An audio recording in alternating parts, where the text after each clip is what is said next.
So, Mauricio, look, I am considered the king of reality television. I did over 10 years of The Real Housewives of Atlanta. I did 2 years of The Real Housewives of New Jersey.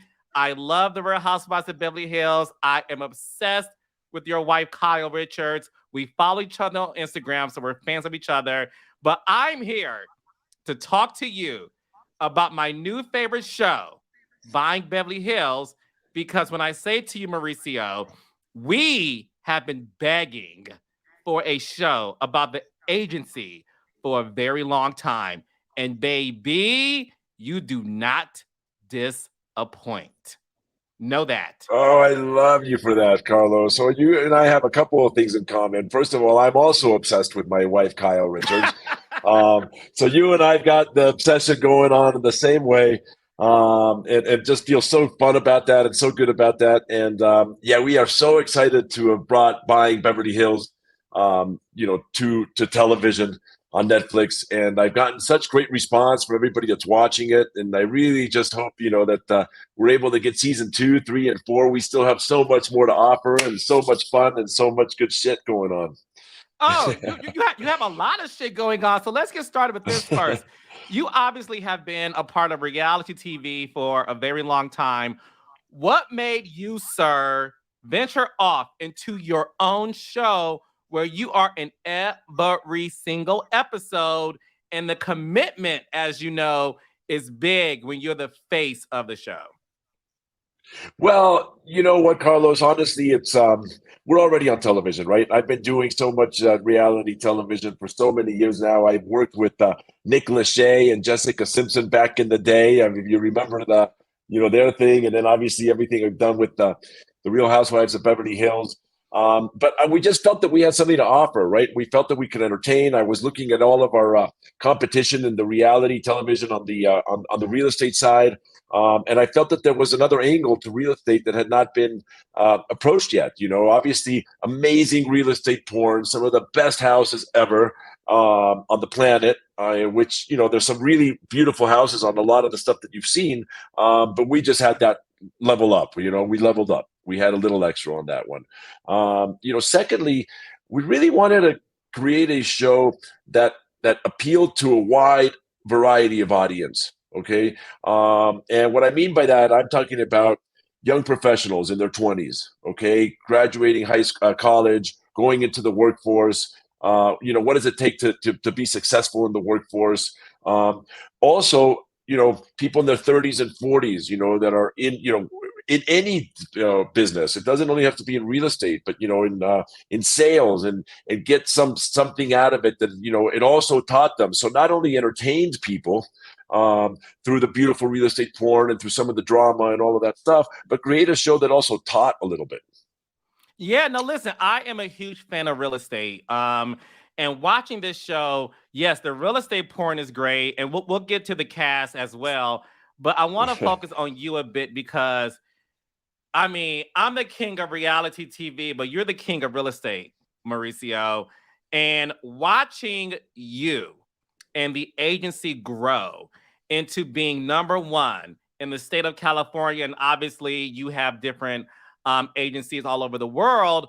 I want to talk about your start because, like, you make me want to, put reality TV on pause in order to get my real estate license because I want to wear a red blazer in my confessionals too. So, talk to me about how did you get your start in real estate to the point where, Mauricio, the agency is truly the number one real estate agency in the world.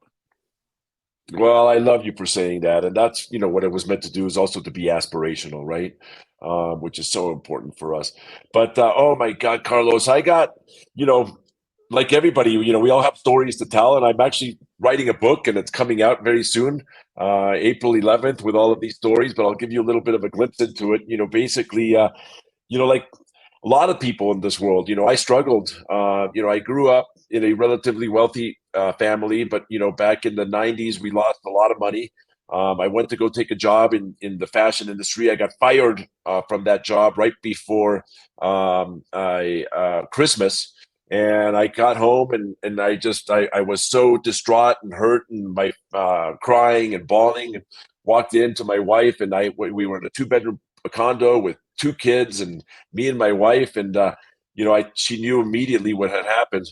And she just super supportive, said to me, "Hey, don't worry about it. Let's take next steps." That was in the fashion business before, by the way.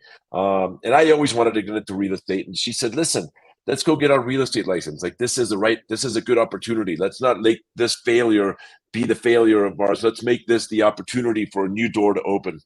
And she was so supportive. And we actually went together and we made it a date night. And we went together to go get our real estate licenses.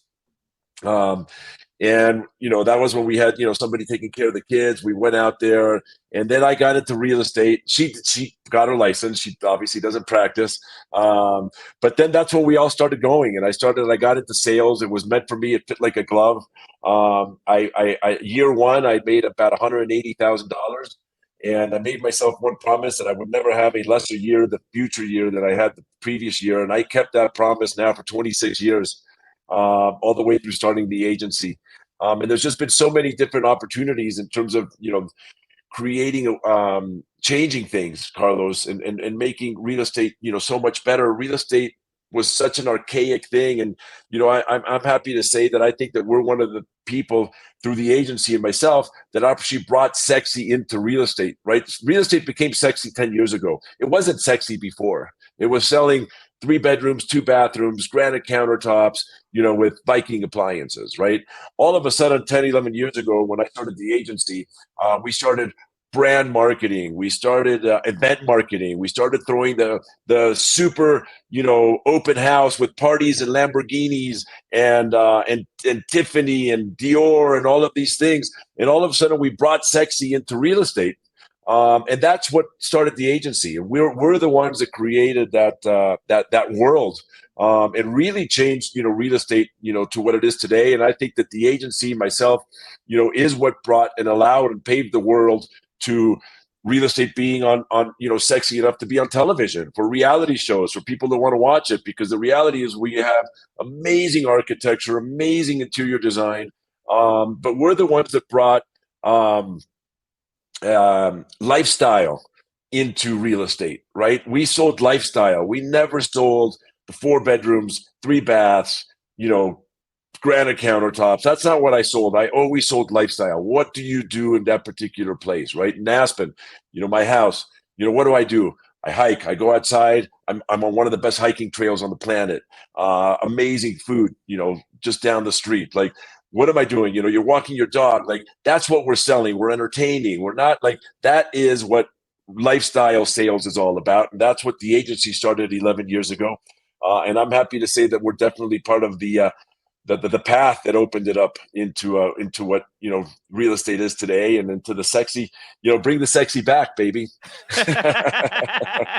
You're bringing sexy back. You're bringing family back, because on Buying Beverly Hills, we get to see Farrah, your daughter, and Alexia, who you have said was your favorite. So I'm not saying that, you said that on the show. And what is beautiful about seeing your 2 daughters a part of the agency is the fact that they're polar opposites in terms of what they do. Farrah is definitely, like she said, she is the person who kind of like holds things together. She's the brainiac. She's so buttoned up. And then we see Alexia, who to me she represents, Mauricio, every hungry person in whatever field you're a part of, where you want to be the best. And obviously, she has to live up to her father and her sister's standards. Was it difficult for your daughters to show that vulnerability on the show? Because we see Farrah wanting more out of the job, but we also see Alexia fighting for a position, and we see her cry when, other real estate agents think it's favoritism, it's nepotism. Was it challenging for them to be a part of this show, knowing that they have to be vulnerable?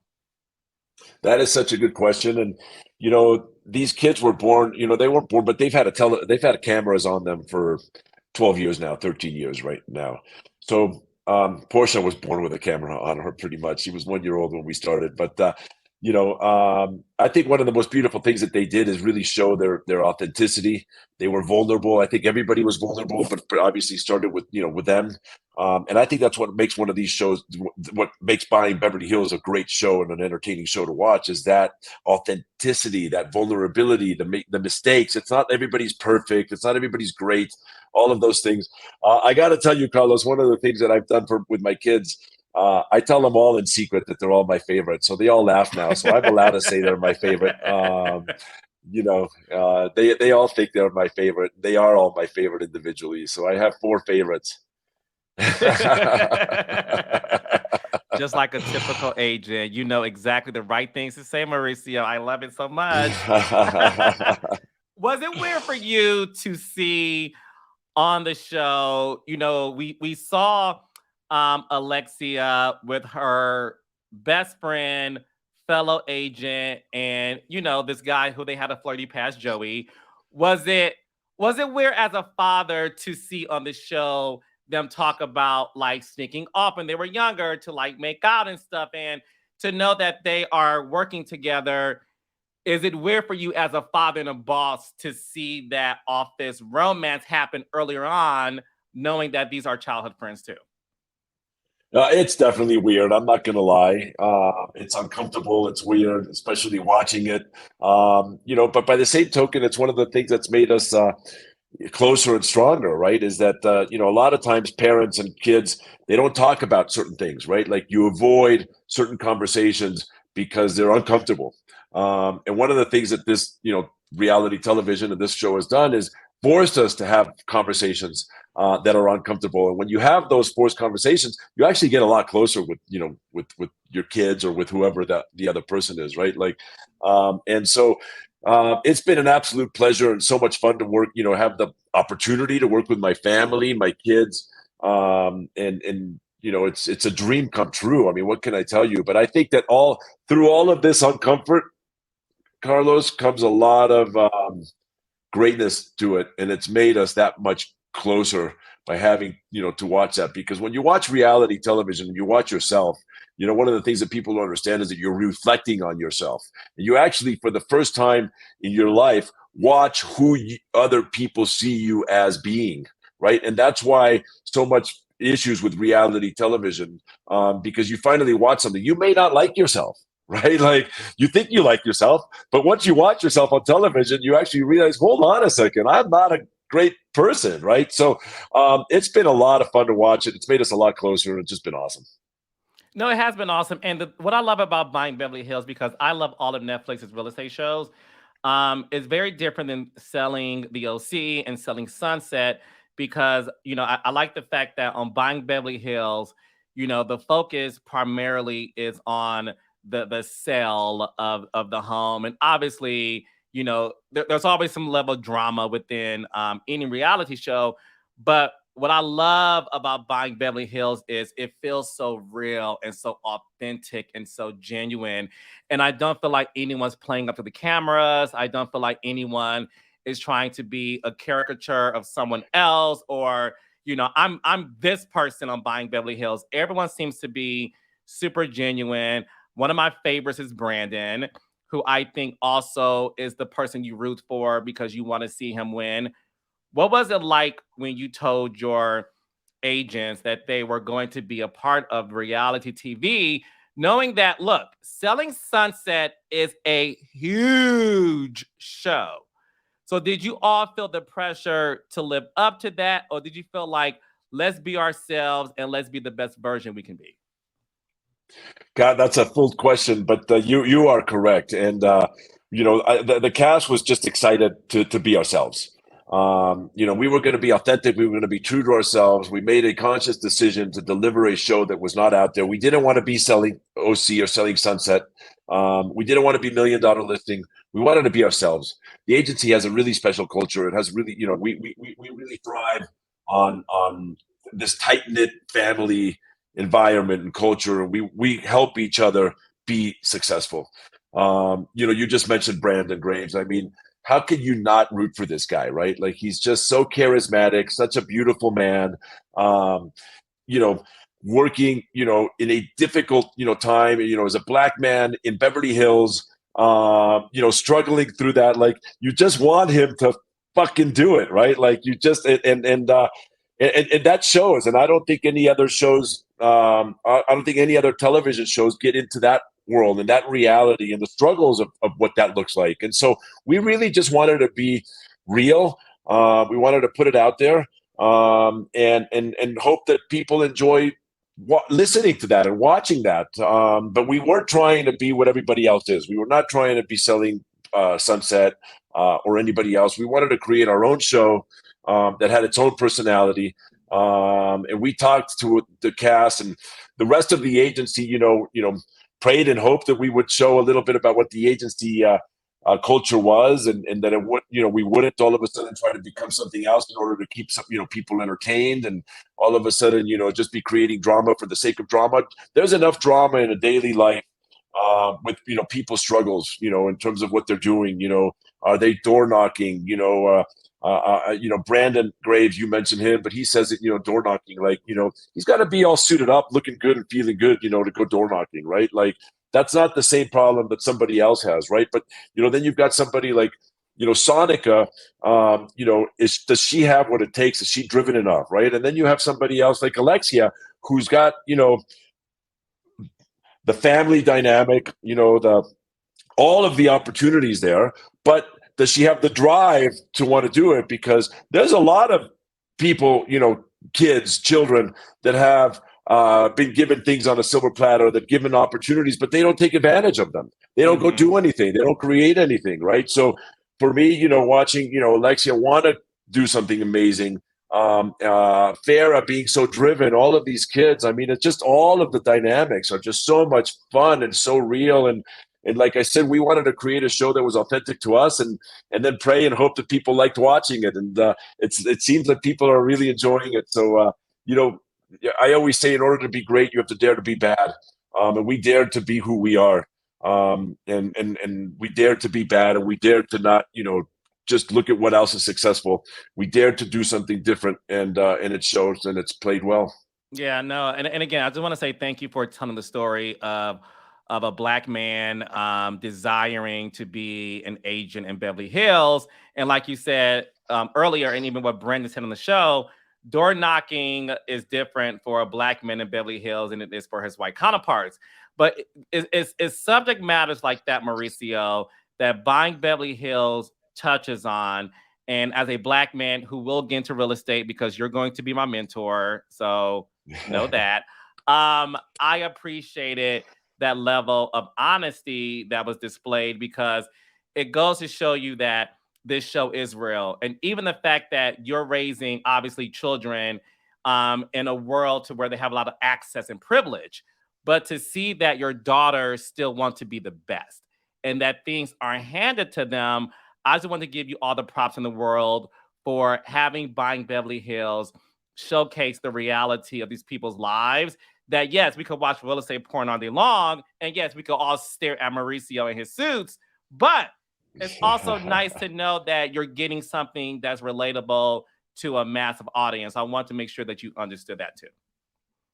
Thank you, Carlos, for saying that. And that was so important for us. And I'm glad that came through. So I'm thrilled that you saw it that way. Yeah, of course. So before I let you go, this podcast is called Reality with the King. And I have a lot of the Housewives universe on my podcast, in addition to my listeners. So it would be remiss of me not to poke a little fun at a few things, and then I'll let you go on your merry way. So how do you feel? I think it's hilarious. When people made a nothing burger out of you and Dorit, which is your wife's best friend, and saying there's something flirty going on there. I laughed. I mean, when I heard about it, I remember my wife walked in. I was in the shower, coming out of the shower. She told me about it, and I just fucking laughed. I mean, it's just, what do you? I don't know what to say or what to do. They're about, PK's one of my best friends. We all hang out a ton together, and sometimes, if you can't laugh at your own stuff, you're in trouble. And if I'm going to get all serious and all bent out of shape over something like that, there's no way I'd survive 12 seasons on the Real Housewives of Beverly Hills, and it'd just be impossible. So you got to have thick skin when you're on reality television. Absolutely, absolutely. No, look, I said it was silly, and listen, we all know that you guys are a great friendship there. Um, Obviously, this past season was very rough on Kyle. Kathy Hilton was a part of it, and obviously, you being a family man yourself, you saw your wife go through a lot. A lot of people like myself are big Kyle supporters, so we just want to know, how is she doing? How is everything now that the reunion has aired? Andy Cohen has said the show has been put on pause for a second. It's going to start back in January, but we all love Kyle and we all support Kyle. How is she doing right now? Thank you so much, Carlos. She's doing great. We're all in Aspen right now. We have my kids are here. Actually, Farah just left, and she's just doing great. She's taking some much needed time off. She's relaxing. She's chilling. She's in her happy place, doing a lot of walking, getting herself into shape. I'll tell you, when you guys see her, you've never seen a better, sexier Kyle than on the next season. I mean, she got herself. She's just been working out every single day. She's in such good shape, and mentally, she's getting a lot better. I don't think that she and Kathy have made up yet. Don't know if they will. They won't.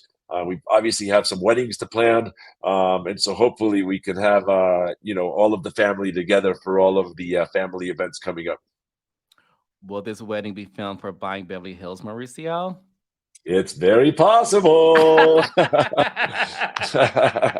Well, we can't wait to watch it, Mauricio. I thank you so much for taking time out of your busy schedule. Listen, if you guys haven't binged all of the episodes of Buying Beverly Hills, I watched it over the weekend, weeks ago, because I am obsessed with real estate.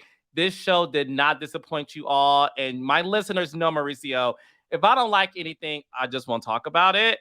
But I want you all to know the show is really, really good. It's really real, which I know my listeners love to know that. And you are going to see some of the sexiest people, some of the sexiest homes.